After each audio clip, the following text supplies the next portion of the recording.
இன்னும் சிலர் என்ன சொல்கிறாங்கன்னா, நான் ஆத்ம ஆதாயப்படுத்த சில காரியங்களை காம்ப்ரமைஸ் ஆகணும். ஒரு ஒர்க்கில் இருக்கலாம், இல்லை ஸ்கூலில் காலேஜில் எங்கேயோ ஒரு இடத்துல எங்கேயோ பார்ட்டி கூப்பிடுறாங்க, அவர்களை ஆதாயப்படுத்தும்படி நான் காம்ப்ரமைஸ் ஆகிறேன் அப்படின்னு சிலர் சொல்கிறாங்க. அவங்களுக்கு என்ன சொல்கிறீங்க? சரி, இப்போ ஒருத்தர் குடிகாரர் ரட்சிக்கணும்ட்டு நீங்கள் அவர் போய் கூட உட்காந்து குடிச்சிட்டே சுவிசேஷம் சொல்லுவீங்களா? இல்லை. ஒரு டாஸ்மாகில் ஒருத்தர் இருக்கார், நம்ம ரட்சிகள் நடத்தணும், குடிச்சிட்டே இருக்காங்க. ஒருத்தர் விபச்சாரத்தில் இருக்கிறாங்க, அவங்கள ரட்சிக்கணும், அதனால் அவங்களோட நீங்கள் விபச்சாரத்துக்கு போவீங்களா? இல்லை. இல்லை. உங்கள் ஸ்டாண்ட் இதுதான். இப்போது நான் எப்போவுமே சொல்லுவேன், ஆத்மாவை ரட்சிக்கிறதுங்கிறது கர்த்தர் கரத்தில் தான் இருக்குது. நான் நடுவில் இருக்கிற டூல். ஆமாம். டூல் டிசைட் பண்ணக்கூடாது நான் எப்படி வெட்டணும்னு, வெட்டுறவர் டிசைட் பண்ணணும் எப்படி வெட்டணும்னு, இல்லையா? நான் விதைக்கிறவன், நான் தூவத்தான் செய்யணும்.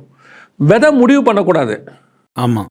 விதைக்கிறவர் முடிவு பண்ணணும், எங்கேருந்து விளைக்கணும், என்ன பண்ணணும், எப்படி நீர் பாய்ச்சணும், எப்படி கிளை நறுக்கணும், எப்படி களை நறுக்கணும், எல்லாம் அவருக்கு தெரியும். வேலை என்ன, கொண்டு போய் விழுறது. நீ விழு, முளைய பண்ணுகிறவர் கர்த்தர். இன்றைக்கி இவங்க அந்த பாரத்தை கையில் எடுத்துக்கிட்டாங்க. தேவனை விட இவங்களுக்கு பாரம் ஜாஸ்தி ஆயிடுச்சு. எப்படியாவது ரட்சிக்கிறதுக்கு என்ன பண்ணணும், என்ன முயற்சி. இது இவங்க ராங்காக காடை தப்பாக ப்ரொஜெக்ட் பண்ணுறாங்க. ஆமாம். நீங்கள் அவ்வளோ கஷ்டம்லாம் பட வேண்டாம். நீங்களாம் ஆத்துமாக்களுக்கு ரத்தம் சிந்தினீங்க, நீங்கள் சிலுவை சுமந்தீங்களா, நீங்கள் அடி வாங்கினீங்களா? ஒன்றுமே கிடையாதுல்ல. அதை அவர் செஞ்சு முடிச்சிட்டார் தானே. இப்போ நீங்கள் சொல்ல போகிற ஆத்மாக்காக சிலுவை சுமந்து அடி வாங்கி திட்டு வாங்கி தாடி மயிரை பிடிக்க இழுத்தது, மரணத்து உயிரோடு அவர் எழுந்துட்டார். ஆமாம். நீங்கள் என்ன பண்ண போறீங்கன்னா, இதெல்லாம் அவர் செஞ்சுட்டாருன்னு சொல்லத்தான் போகிறீங்க. ஆமாம். சொல்கிறவங்க ஏன் மாடிஃபை பண்ணுறீங்க? நான் சொல்லுங்க, புரியுதா? ஆமாம். இப்போது நீங்கள் உங்கள் பையனை போய் ஒரு முடிவெட்டுற கடையில் உட்கார வைக்கிறீங்க. முடிவெட்டுற கடையில் உட்கார வைக்கும் போது அவர் முடி வெட்டுறாரு.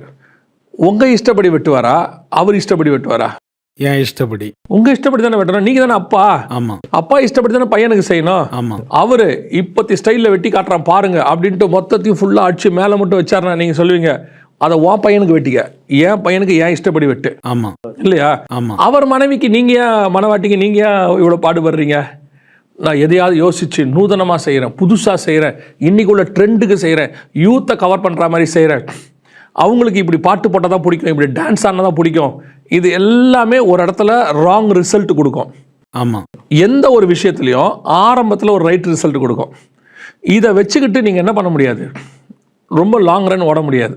நான் சொல்லுறது புரியுதா? ஆமாம். இப்போ கிதியோன் ஒரு ஏபோத் செய்கிறார். ஏபோத்னா ஆசாரிய வஸ்திரம் செய்கிறாரு.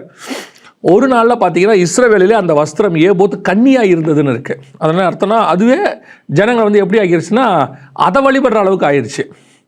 அந்த மாதிரி நம்ம இஷ்டத்துக்கு நம்ம அந்த டிசைன் பண்ணவே கூடாது.